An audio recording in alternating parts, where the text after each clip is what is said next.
Hello again, everyone, and welcome to another edition of the InsideLowell Daily Pulse, the Monday, March 10th edition of the Daily Pulse, kicking off a brand new week here at InsideLowell and a brand new week off in our communities. And since it's a Monday, we're kicking it off with a Monday with Marty, none other than former Lowell City Councilor and contributor here to InsideLowell, radio host as well. Yeah, we had Marty Lorrey. Good morning, everyone. And yeah, we had a good time over the weekend. We had a great show. We had get into the Irish Cultural Week. Belinda Duran, who's running up in Belvedere, was on. And then we had Lee Gitchier on. We're talking about the regional school going to a lottery. Yep. A lot of stuff happening politically in the area here, including a visit from the governor today. By the time folks view this, the governor will have already made her big announcement in downtown Lowell. So we're going to get into all of it, preview it with Marty, and we'll see who else he's going to take off. He seems, every time Marty comes on, he seems to rattle off the political establishment. So we're going to chat about that. If I don't rattle it off, it's the people who follow me. The stuff you say, I'm telling you that people are listening to it, and it causes people to react. Yeah, sometimes it does. And we'll see what we can do today. What do you think? We'll get to all of it with Marty Lowrey. First, let me thank our Daily Pulse sponsors. Of course, Ray Booten, licensed realtor, Massachusetts and New Hampshire. Certified appraiser in both of those states as well. So if you're looking to buy or sell a home, commercial property, or a business in the greater Lowell area or southern New Hampshire, actually anywhere in Massachusetts or New Hampshire, Ray Booten is your man. Find him online, realestaterayBooten.com. Thank you as well to our friends at WellPoint. You notice we're here in the WellPoint studios. WellPoint is the only health plan offering healthcare benefits exclusively to Massachusetts GIC members. At WellPoint, your whole health is their whole point. Thanks to WellPoint, thanks to Ray Booten. We got a bunch of other sponsors we're going to thank as well, but let's get right to it with Marty Lowrey. All right, 11 a.m. today, Monday, March 10th, Governor Maura Healey is coming to downtown Lowell, basically diagonally across the street from us here. Right. She's at CTI, 155 Merrimack Street, to announce her new plans for reducing energy costs. Am I getting anything out of it? No, you're a working class, middle class person. I doubt you're going to get a penny. My joke was, as soon as I heard this, was, oh, great. Now we'll find out how much more you and I are going to have to pay so that those who are getting it subsidized can continue to get it cheaply or for free. Why would she go to CTI? It's going to be subsidized. To announce a fuel cost, proposal that will lower them. Why not go to an energy plant? Why not go to a working factory or any place? Why CTI? Well, they subsidize, and one of the things I felt bad for when I saw the energy this year, CTI has a home energy program, especially for the elderly, people living alone, and as a mailman. Camera on the whole time. Sorry about that, Marty. Oh, there you are. And even when I was a mailman, I brought people down, some of the elderly who were struggling to stay in their homes, and they would get oil, they would get this, they would get different programs. And for a lot of people, that was important to keep them in their home. With the price of energy going up, I don't know how much money CTI would have. If they serviced 1,000 people, would they be down to 700? And so, if it keeps their program going to help, it's good. But no critique of the program. But when we talk about cost savings, everything has a price. Right. And you're not lowering prices. You're just passing the buck on who's going to pay. So, right. So, while it sounds great if we're going to find a way to make it more affordable for somebody, my question is, who's going to pick up the tab? And it's invariably the taxpayers who are going to pick up the tab. Because I don't see what she can do to reduce energy prices short of walking back close to a decade now of insane energy policies in Massachusetts, which have driven the cost of energy up in the name of saving the climate, right? Saving the planet. Right. Mass save. Everybody talks about, mass save. You're reducing energy uses. They're coming in and they're fixing your house, making it more energy efficient. Well, who can afford that? People who can afford a house, people who can afford to at least pay part of it. Right. You know, you still got to pay for those heating pumps or whatever energy saving measures they're giving you. You pay a certain percentage. The rest of it is subsidized through your energy bills. That's why energy delivery. I want to know how she's going to pay for it. She's talking about taxing candy. Now she's talking about taxing prescriptions. And I've talked about this on the radio. What are they going to tax? Are they going to tax the original price of the prescription or what you pay? I get prescriptions, and I have a prescription insurance, and it might be $65. I pay probably $3. So what are they going to tax? The $65 at a $3. And I can assure you the pharmacies are going to push that tax on to me. And I'm not happy about it all, because as you get older, you want more prescriptions. But it just seems everything's being taxed in this state. So what's one more thing we can tax? And do you notice with each and every tax that they put in there, each and every, revenue source, right? Because remember, if you just go back to the last decade in Massachusetts, we've legalized marijuana, right? Medicinally at first, recreationally. That's a tremendous amount of tax revenue coming in. Where's it going? We've now legalized gambling. Right. That is a tremendous amount of tax revenue coming in. Hell, we even put the millionaire tax in there. All these things, the selling point was, we do this and we'll have all this money to do that. So then why do they need, as you said, why do they need to raise your excise tax? Why do they need to tax your candy, your meds, whatever? They're clearly spending money on places that they can't afford to do it, and they're not benefiting you and me. And I'm sorry, but we're still looking at over $1 billion a year of money for a migrant crisis that she continues to insist she's not going to push back against the federal government, right, which is trying to solve it. As far as I know, Massachusetts did have a reserve, and she blew that.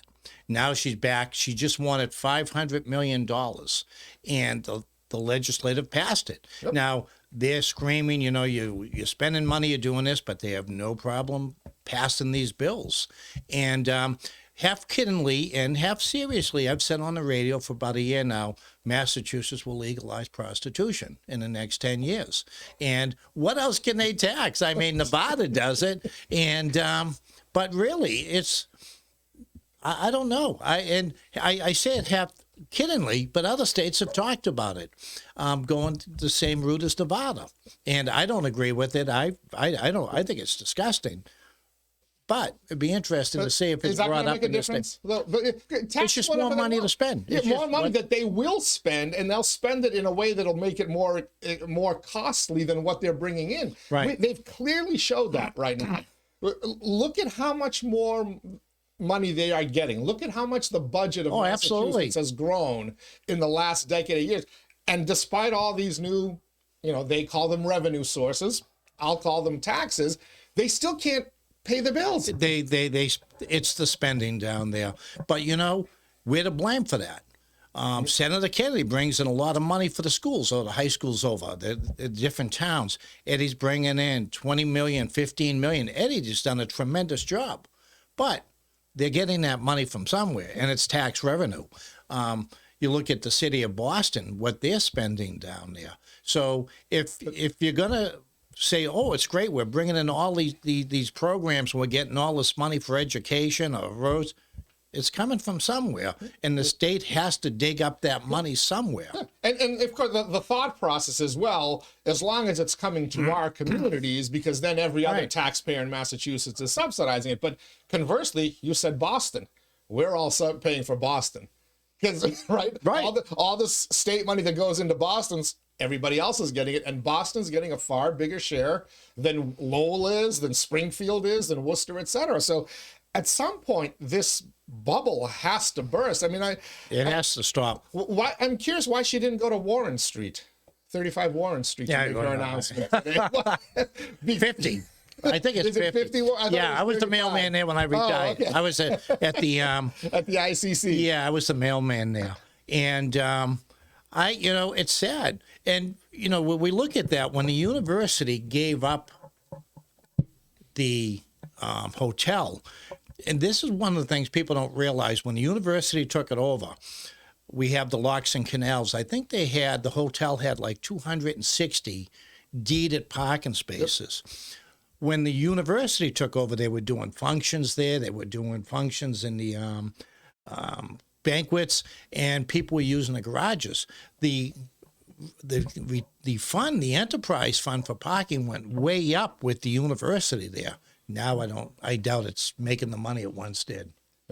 Yeah. Interesting. And on top of the challenges they have with revenue and needing to raise taxes, it still appears that the governor of Massachusetts, mayor of Boston, and a bunch of other communities are going to stand firm on their DEI principles, policies. You know, I'm joking and say they're going to stand firm on DEI and TDS, the Trump derangement syndrome. And that will now put at risk, depending on how the legal battles play out, additional federal funding coming to Massachusetts. It will. And so it could get worse before it gets better, right? It could get worse. And that's one of the things I don't agree with the Trump administration. If states want to keep DEI, you know, we still have in this country state rights. They fought the Civil War over states' rights. We had that back in the 1990 elections with Newt Gingrich, with the programs he was running. A lot of that was state rights. And to me, if the states want to keep DEI or they have these programs, let them stay. And, well, but what the federal government's saying, well, you can keep them, right? But we're not going to send you federal funding that will then end up in those programs. Oh, I understand. We're not going to send you, you know, you watch this budget plays out in D.C. You see the battle lines drawn, right? Trump is going to cut Medicaid. The Republicans and Trump are saying, no, we're cutting your Medicaid dollars that are going to the Inn and Conference Center, to the hotels, whatever, to the, you know, migrants. That's what we're cutting so we can give it to you. That's the battle line. But the protesters already had the signs made. They're not going to throw them away. Yeah, well, the USAID paid for those signs. I think Trump's made a couple of mistakes, and the rubber's going to hit the road shortly with DOGE. They're going into every agency, and there's going to be some Republican senators and congressmen, especially congressmen, where the vote is really close, and they're going to say, you know, stay out of my district. You're hurting me. And the other thing is, Trump just named how many secretaries, some of them in bitter battles. Now they become secretary of, say, education, transportation, and they've got DOGE in there. They might want to run their own departments and look for waste themselves. The officer inspector general always had that job, and he fired them. So I think the rubber's going to start hitting the road either with Republican senators and congressmen and their support. Let's face it, Trump only has one term. So in 2 years, someone else is running. They're not beholden to Donald Trump.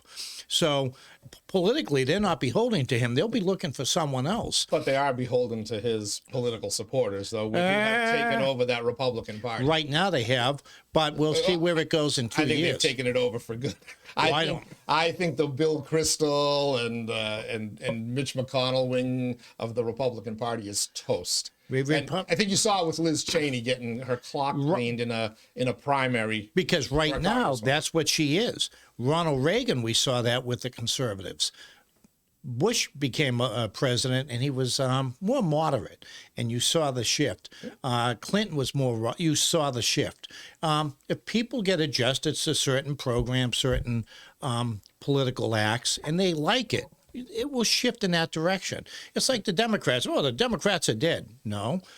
The people who are out there, really, Elizabeth Warren and AOC and Chuck Schumer and Nancy Pelosi, they're not the future of the Democratic Party. And I'm sure sitting... Who is? Well, that's the question. AOC? I keep... AOC, Ilhan Omar, or is it Gavin Newsom? Who's the future of the Democratic Party? None of them.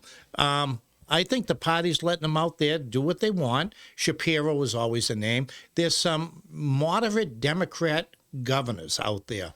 And what they'll do is next year, they'll start looking to run, and they'll bring a different platform. Now, getting to the convention is one thing because the progressives own the convention.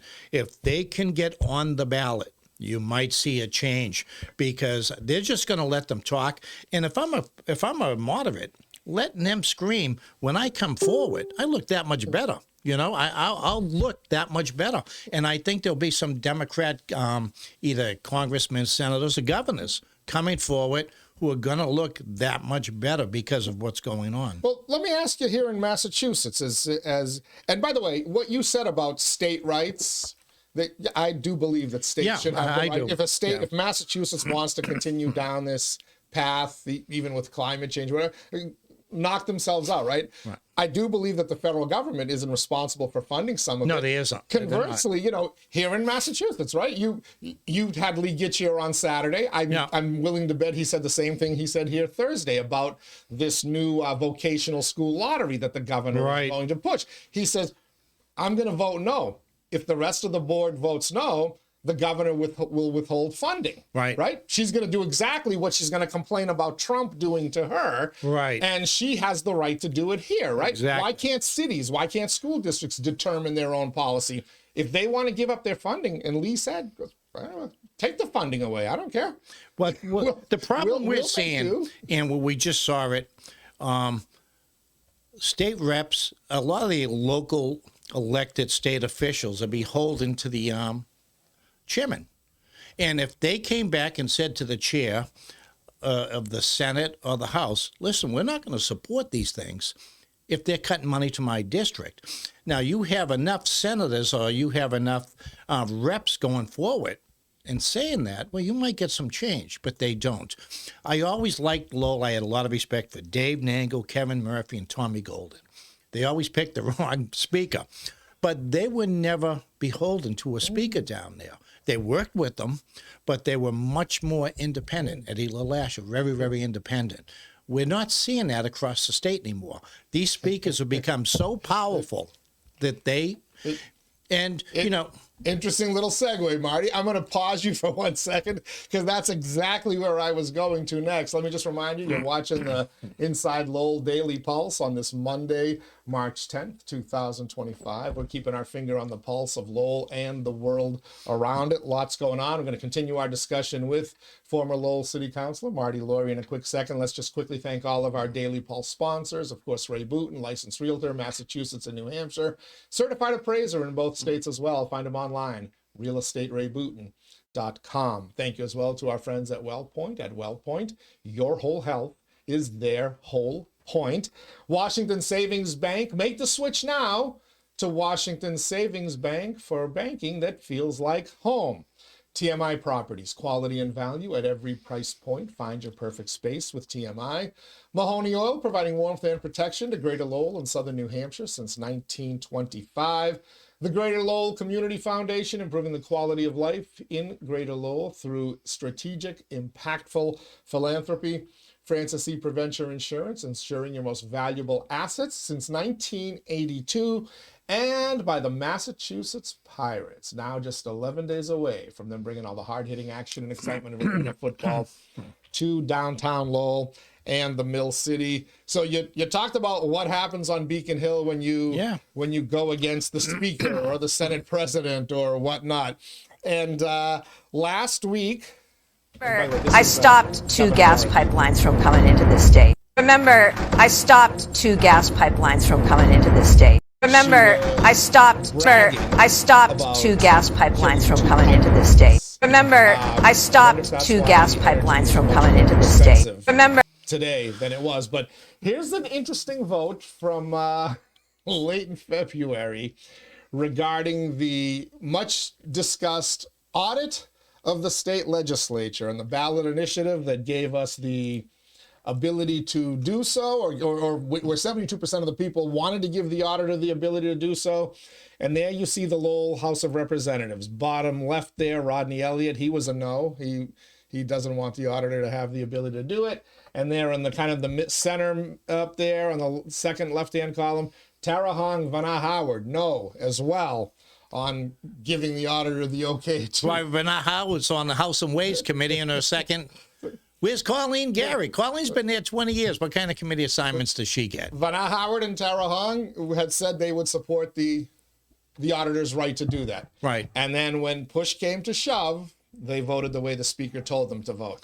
Interestingly enough, you mentioned committee assignments. Before that vote was released, we found out that freshman Representative Tara Hong was appointed to several key committees on the House of Representatives, including Community Development and Small Business, Small Business Committee, the Joint Committee on Election Laws, kind of a deep for a freshman, and then the Joint Committee on Higher Education. Tara Hong got some really good committee assignments. He absolutely did. For a freshman rep. Good for him. It'll help him climb the ladder more quickly. Right. Is that why Tara Hong voted no? Probably. When you look at, and Lee Gitchie and I... repeat that with the camera on? No, I mean, Lee Gitchie and I were talking Saturday, and when you go to Boston or you go to Washington, you could take 100 votes and the speaker could care less how you vote. But there's always 2 or 3 key votes he needs your support. And that was it. But they were smart to just go with the speaker because this is going to court anyway. So they could have made a stand in the dirt and said, I'm not going to do that, Mr. Speaker, and then suffered the consequences. Or you can just let it go to court. I liken it to being at a wedding, right, or a place where there's some kind of function where there's a DJ or a band going, and the wife is out there dancing with her friends, and you're able to hang out at the bar or go watch the game or whatever, and you don't have to get on the dance floor. And then there's certain songs that they'll play, right? Maybe a song from when you first dated or your wedding song. The wife comes over and says, dance. And you dance. Yeah. You do exactly what the boss says. You get up on that floor. There's 2 or 3 votes. You know who was another guy who was very independent was Marty Meehan. Marty in Congress, and I was doing legislative work, was very independent. And he wasn't shy about it either, And I always gave Marty credit, but I always gave Dave, Kevin, and Tommy, and very, very independent. And but if they had voted for an audit, you would have seen some consequences. And but let it go to court. You just vote with the speaker. Sure, Mr. Speaker, do it, and it's going to go to court. And again, I do not blame Vanna Howard. Right, neither do Howard. I do not blame Representative Tara Hong. They did what they had to do. Right. We talked about it last Friday with Batch and Michaela here. Especially if you're a freshman, you can't make waves that. No. You've got to do it. But it shows you again how broken this system is and how allowing power to get concentrated in so few hands for so long leads to decisions that run counter to what the people want. 72% of the people said they wanted this audit. And the entire Democratic legislation, except I think did Colleen Gary vote for it or against? I think she may have voted for it, if I'm not mistaken. Let me see if I can find her. Gary. No, looks like she was a no as well. Yeah, there was an N next to Colleen Gary's name as well. A lot of these people too, and a lot of these, Tara Hong's a freshman, but and Rodney and Vanna's been around a while, and you really want an audit. You go to work every day and you think, well, let's face it, for a number of years we had, 5 or 6 speakers thrown in jail. They were indicted. I don't know this man personally who's a speaker. He's been there for years and you never hear anything bad about him. He seems to be a good speaker, a good guy, and he's managed to stay out of the sights of the law enforcement, which has taken down previous speakers. Right, so maybe quite an accomplishment. Maybe he's not in their sights for a good reason. He hasn't done anything like that. But do you want to be audited? Do you want someone overlooking your shoulder? Now, the Office for Inspector General, again, in this state, I thought that's what they did. But I don't see what's wrong with letting the state auditor, and they're fighting her tooth and nail, and I don't know why, because I don't think there's any hanky-panky going on down there. Let's face it, I know Eddie Kennedy, I know our reps, and they're all good people. I don't think they're engaged in any wrongdoing. Yeah, I don't think any of our reps are pocketing money, and I'm going to say I don't believe anybody else's, but I'm going to bet that they're kind of doing some things they shouldn't be doing with taxpayer dollars in other ways. It's funny that the Speaker of the House, who's, again, he seems like a great guy, and he does a great job, and he maintains the respect of the House. He doesn't seem to always get along with the Senate. There seems to be some friction there on money and things. That's the real bipartisanship on Beacon Hill. It's the House versus the Senate. But again, when they're on the same side as they are in this audit battle, it becomes impossible for even the will of the people at that. I mean, think about that for a second now. 72% of the people said, yeah, we want the auditor to be able to do this. It wasn't a secret. She didn't come in and try to backdoor it. She told you, this is what I'm running on. Well, you know what? And 72% of the people agreed. And I would be willing to bet that number's only getting more intense. It's if the people who support it don't have an opponent next year, well, there's the problem. If I'm running, remember 𝗠tože 𝗶𝗆𝘆? When 𝗠tože 𝗶𝗆𝘆 ran for the city council, and 𝗠tože and I were co-workers, he ran his Lowell back, and he ran this campaign showing everything wrong with Lowell. He'd be at a dumpster with his picture, abandoned cars, and he won. He became mayor. And so if I'm going to run against a state rep, do I really start watching their vote, that being one, and saying, you know, what have you done for us? I mean, I know you're bringing in money, but that's how you run that campaign. And they're going to say, well, you know, it's negative. You're running a negative campaign. You took the votes. So does Tara Hahn get a challenger because of that vote? Could. You know, I hear a lot. He differentiated himself from Ratty Mom on that. Ratty Mom was buddy with the speaker. I don't think he publicly said anything on the audit. But the implication was he's not going to cross the speaker on this. No. Tara Hahn said, oh, yeah, I'm voting with her. That's what I'm hearing. And then when push came to shove, again, he made the smart decision, but will it cost him politically? Yeah, if somebody from the Upper Highlands runs in that race when you and makes that an issue and then says, like, I could see a guy like Eric Gitcher go up to Beacon Hill and say, I don't care what the speaker says, I'm going to do what I said I'm going to do. It, yeah. Right? Imagine if Eric decides, what if Eric decides he's going to get it, or somebody like him and runs on that issue there? That would be a big plus. And you look at the other votes. Or maybe a Lee gets you. Well, if Eric won't do it, maybe Lee. We've talked about on the radio, and we talked about it here last time I was here. 21 out of 23 second-degree murderers and rapists were released. Well, you know, that we don't have anything to do with that. What do you mean you don't? You can't go into the governor's office and ask who you're putting on that board? Why don't you go to the parole board and see who's sitting on it and who appointed them, okay? So as a state rep or state senator, you could walk in there and get an appointment and say, what are you doing, okay? Are there Democrats who would feel that way and would take issues like that, the audit of the legislature, the continued flow of billions of dollars towards migrants into the shelter system as opposed to people? You know, the Republican Party is not going to be able to do it. Carla Miller tried. I don't know if there's a better candidate that can make it happen in November. But in a Democratic primary, can somebody in a state rep district make these 2 or 3 big issues that you've talked about, right? And make those, you know, get to the center and say, and when I get there, I'm actually going to do what I said I did. You better start now, because what's going to happen is, when you go to the convention, it's very progressive. So you have to go to these Democratic caucuses and get people elected so you can get your 15%.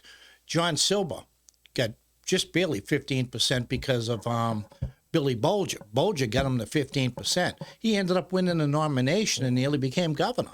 And that's what you have to do. You have to get a group together. You have to go to the different caucuses around the state and get delegates who are going to go and at least get you 15%. Then you can make an impact. Because once it goes to the ballot, I think you win.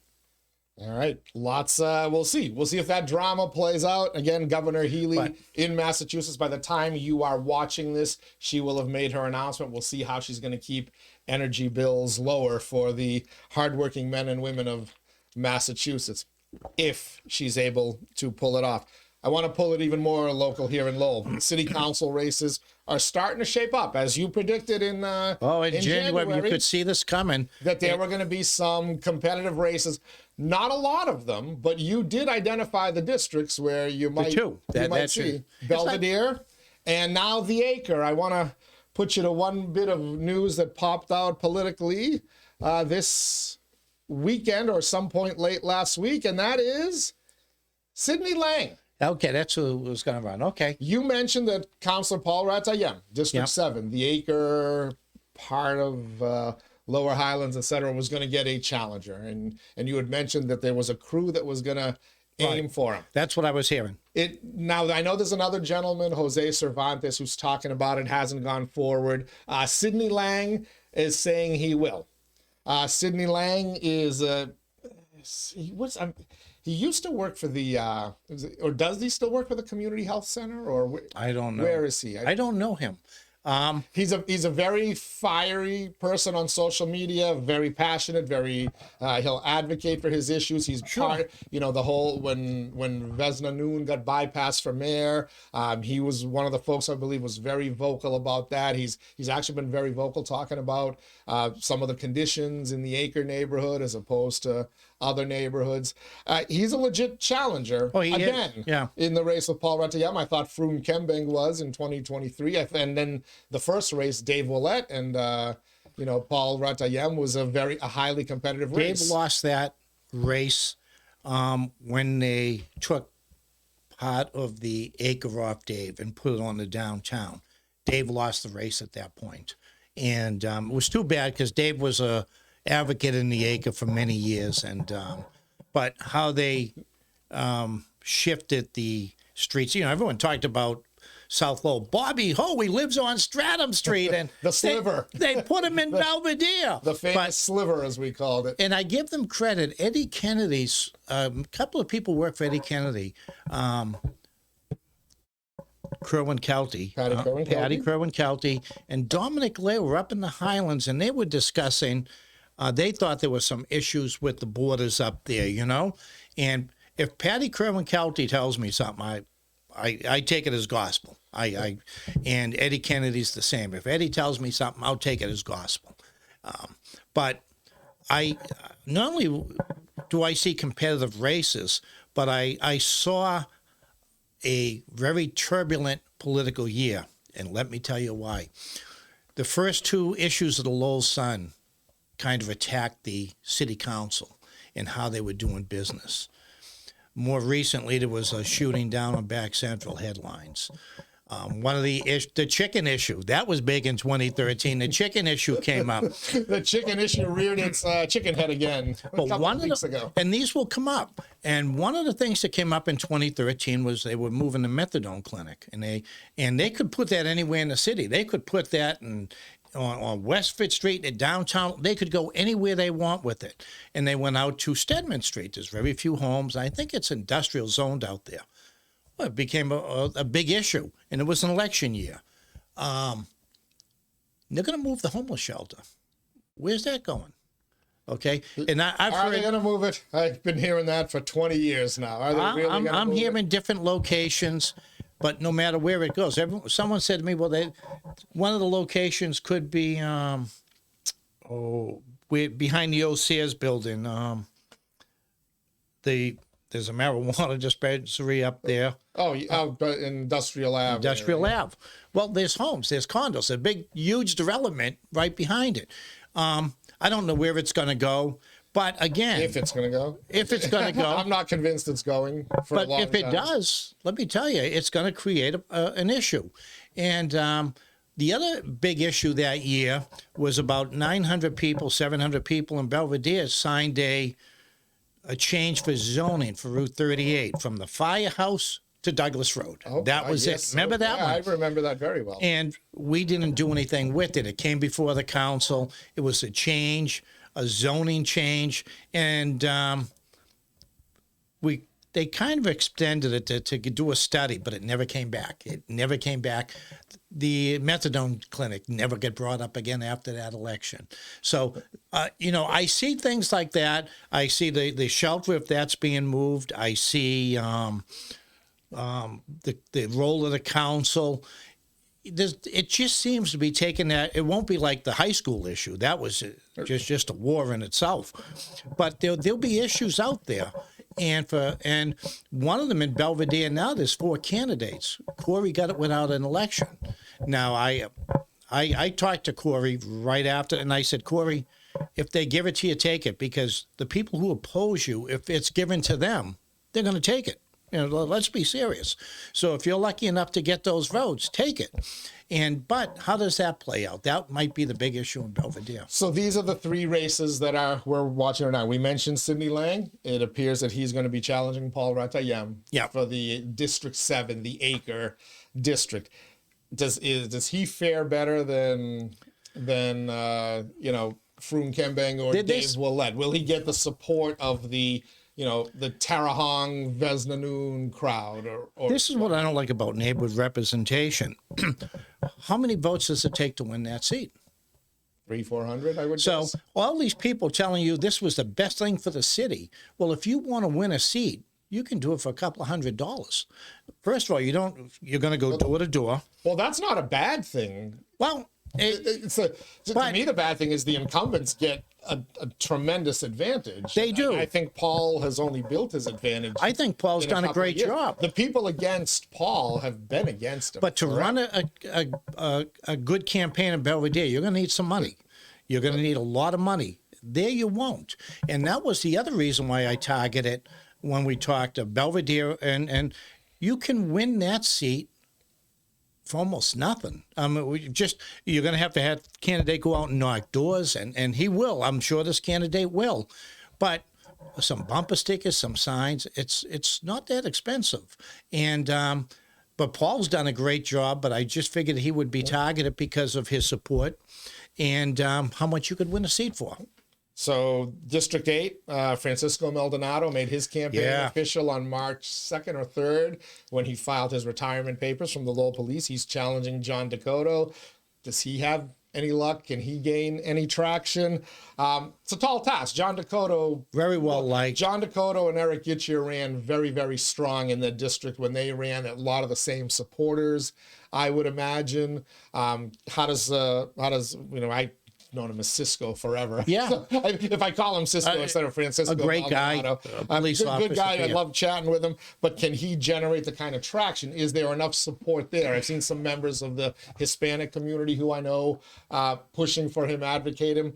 Are there enough Hispanic votes there, Latino votes there to make a difference in that district? Well, one of the things I liked about, and I talked about it last time, in Lowell we've had a pretty good size Latino population. And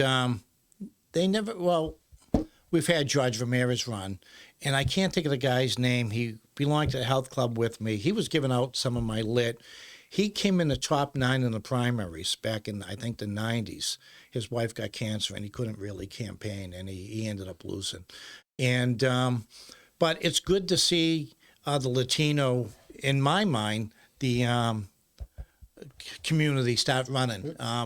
Long overdue. Sixto de Jesus. Sixto de Jesus is now running in the at-large race. At-large. He's a legit candidate in terms of name recognition. Yeah, he is. Really nice guy. Anyone who's ever dealt with him will tell you what a great guy he is. Where he stands politically, we don't know yet, but we'll get him in here and have You're him. running against 3 people who have topped the ticket at one time or another. Correct. That's a tall task. Eric Gitcher, Rita Mercier, and 𝗍𝗏𝗏𝗏, as you said, at one point or another, all 3 of them have topped the ticket in a citywide election.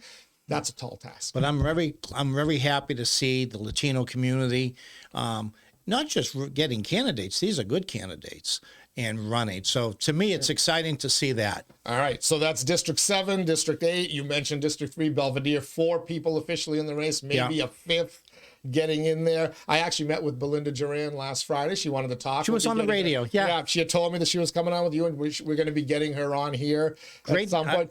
Really nice lady, cares, passionate. Can she top the incumbent 𝗂𝗏𝗶𝗆𝗆𝗆, Erin Gendron, now Dan Finn in that race as well? That's a really good. That's good that's going to be a tough race, and it's going to be fun to watch. I think Finn and Belanger take votes off each other, and I think Duran and Gendron. Yep. That's the dynamic that I see forming there. Right. As well. Is there who survives that? Will 2 from one slate get in and have a runoff, or will it be split 50-50? The Gendrons are a big family, and there's a few that live in Belvedere. They were St. Peter's. His sister, Stevie's kid's sister's from St. Peter's. And there's a big family. They have a big network. They know how to campaign. Very successful in campaigns. They know how to campaign. I look at some of the people that are supporting Belinda Duran, and they also know how to campaign in that district as well. Donna Richards, I think, is her treasurer or campaign manager. I think one of the two, I believe. There are some other folks behind her. I don't want to say, a name. I don't want to say the state rep, but some of the folks who strongly support the state rep are in that kind of circle there. So does that translate to some, even if not an outright endorsement? If your infrastructure is working for someone, that can be as effective, right? So I think that's going to be a tremendous race. And that's going to give us months worth of excitement because you're going to have a preliminary now. Yeah, and you only get one vote on the preliminary, I believe. Yes, you can't vote for the two. You can't vote two. It's funny. I had this conversation recently. If I was going to run citywide, and I'm facing three people who've all topped the ticket, one of the things I might do is get a campaign going to have the people elect the mayor. Think about that. Now you're going to generate more people who are going to come and vote. I want to pick the mayor, and you're on that ballot, and you spearheaded that. That might get you through the primaries and put you into the top three. Yeah, we're still waiting to hear from the plaintiffs in the voting rights suit and whether they want to allow that or not. We're consulting with them. I wonder if they came back with an answer. How many live in Lowell? Two, I think. But it doesn't. If you put it on the ballot, it's non-binding. Okay. Well, it's been on the ballot already. Okay, so now it's been on the ballot. You bring it back again, and you say to the plaintiffs, how many's living left in Lowell? I don't know how many there are. Hey, 75%. You say no. Go ahead, say no now. And see how really, I thought after a certain year, after so many years, the plaintiffs don't have a say anymore, that ends. I don't know. I thought that. Don't you live under that consent decree for perpetuity? I thought you did. Schools thing. That's been 40 years now in Lowell? I thought you did. Now, Boston did the same thing last year. They were districting, and a federal judge told them they couldn't. They threw that out. So I don't know how that all plays out. I thought the court decree was forever, but also people are telling me just about everyone who signed that decree, that lawsuit are gone. So are they still a viable?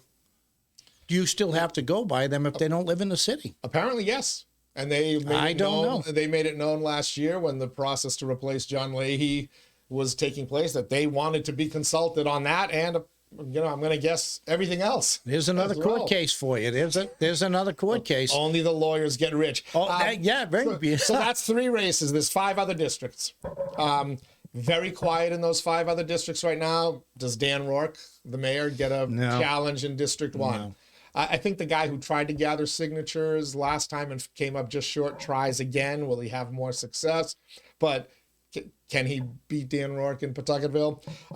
District 2, Corey Robinson. Here we sit, March 10th. I'm not hearing anybody mounting a campaign. District 4, Wayne Jeunesse, downtown. There's a lot of talk on that. Last time I talked to Wayne, he told me he hadn't decided yet if he's running or not. Right. If he doesn't run, you'll see a flood. If he does run, will you see anybody in there? Yeah, I think there's a couple of names I'm hearing. You think there are? Yeah, I think there's 1 or 2 names who will come and run. Well, what are they waiting for? It's we'll run against Wayne. It used to be St. Patrick's Day was the earliest, and now we're into... Too late now. No, especially if you have a preliminary. No, I don't think it's too late because you don't have to run citywide. So you run district-wide. You don't have to... I used to start knocking doors in April because now we just turn the clocks ahead. So now it's not dark till 8 o'clock in June. You wait till September, you're screwed.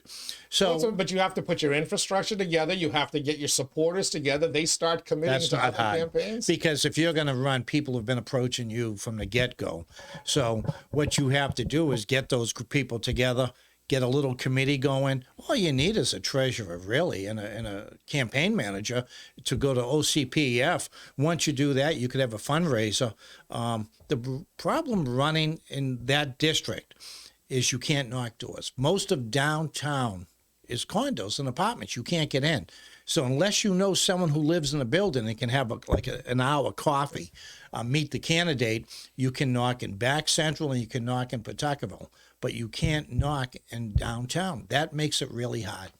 All right. District 5, Kim Scott, South Lowell. I don't think she'll have an opponent. I don't. Kim's really works hard. She works hard. If she gets an opponent, I think it'll be token opposition again. District 6, 𝗄𝗶𝗵𝗍𝗂𝘆. Justin Ford has challenged him twice. We haven't heard. Not rumbling, and who else gets in? Right? 𝗄𝗶𝗁's well liked. Someone might run against him. He missed a couple of meetings. I think he was sick, and there was this talk. They were trying to make a big deal out of that. We talked about him on Saturday. It was St. Patrick's Day week coming up, and very instrumental helping St. Patrick's. And when he was mayor, I was kidding around calling him 𝗄𝗶𝗵𝗆𝗆, and they said no, 𝗄𝗶𝗵𝗆𝗆. But that's the type of work he did as a mayor, and so they still remember him. And I don't know if he gets an opponent who can beat him. 𝗄𝗏𝗁's well liked, but again, you have a different state rep. For years, he was very close to the last state rep, and they could work together. I don't know how he and Tara Hong. I think Tara's more aligned with Vesna. The other side of the Southeast Asian community. So that could play a role. They could be out recruiting now. If someone, they recruiting, but if someone wants to run, go to Tara and go to Vesna and say, listen, I'm thinking of running. When 𝗄𝗏𝗵𝗆𝗆 became the mayor over Vesna Noon, now almost 4 years ago, I think the anger against him from the opposition side was as high as it ever was going to be, and they couldn't mount a serious threat against him. Justin Ford, nice kid, but just not a serious contender when push came to shove in those two elections. Election night. Who do you see in that community that's gonna come forward and be legit? Election night, Jerry Nutter said to me, as soon as we get the results in, what do you think's going to happen? I said, City Manager Eileen Donohue's gone, Tommy Golden's your next city manager, and 𝗄𝗏𝗵𝗆𝗆 is your next mayor, all based on the makeup of the council, and that's what it really is.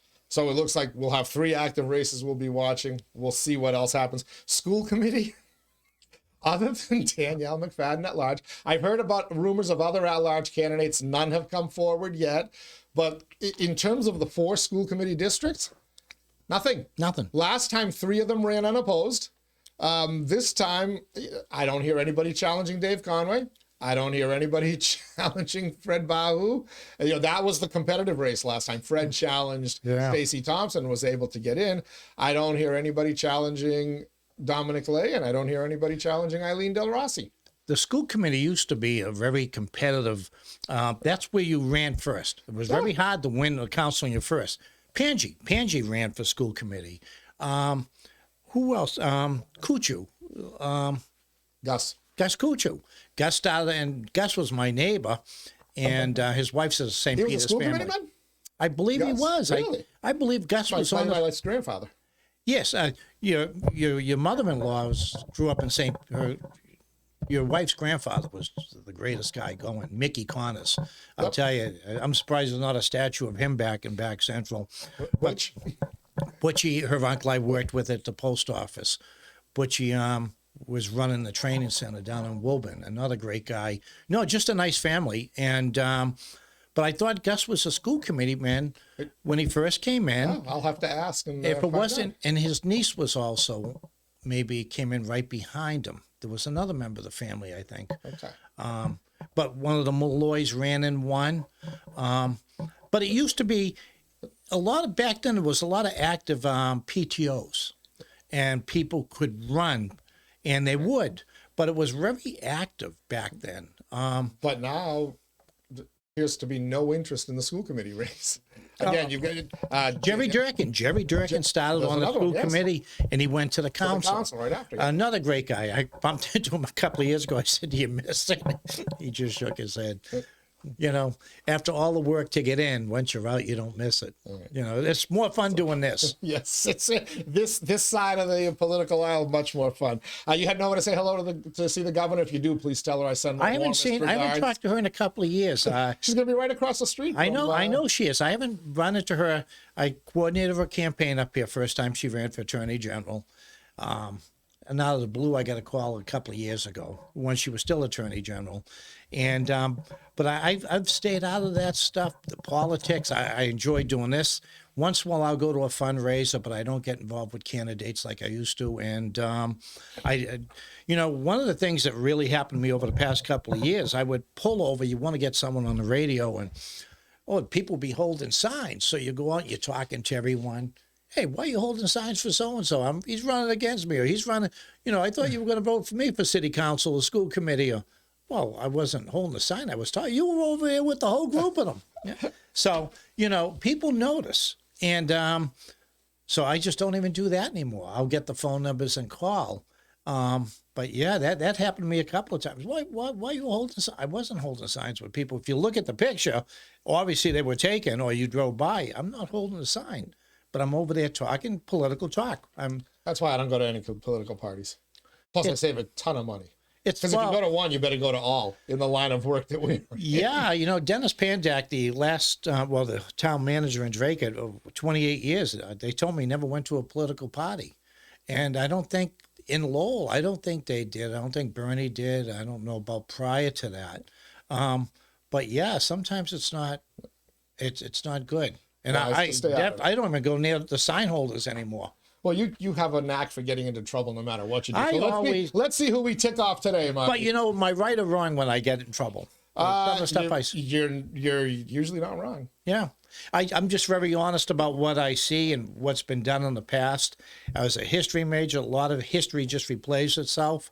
And but I think next year's state rep races could be If I were inclined to run, I would run based on that audit vote and a couple of other hot buttons. Well, I'd be looking and just bang those three issues over and over again. I'd look at the ADU thing. You know, it's funny. You know, can neighborhoods get energized around the ADU vote as they did when it was happening here? I don't. How come nobody's going to go protest the governor over her ADUs? Where she pushed it down everyone's throat. Have there been any neighborhood meetings held about the governor's I haven't heard. I haven't heard anything. They had the big meeting up in Belvedere. I didn't go.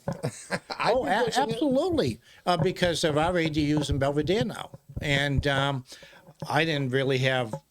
I wasn't that for or against. That wasn't a big thing for me, but for a lot of people it was. I wasn't, and I don't mind. I have one in my house out in Chelmsford. I don't care either way, but I find it interesting that all the folks who mounted such opposition and wanted to push around Lowell City Councilors don't take on the state reps, state senators, or whoever who are doing it. Not just in Lowell, but in every community, because this is now everybody's. One of the things that really hurt in Lowell was years ago was the corner stores and or clubs.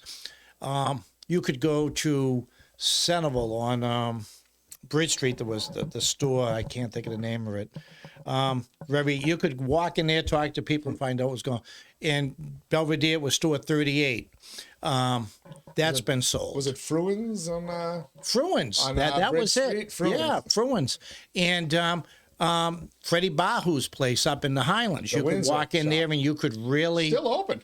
It's still open, but Freddie, but I don't know if it's still politically active, and maybe store 38 is. I don't know. Corner stores and coffee shops. But you could go into the coffee shops. I go into Demoulas's. Sometimes I'm in there an hour. People are grabbing me, and that's where I get a lot of what you hear. Dunkin' Donuts, not so much. Top Donut, I see some people, usually outside. But I was a mailman. Everything revolves about me listening, and that's what comes out here. All right, we're going to end it there. Marty Lorrey, Monday with Marty. I love it.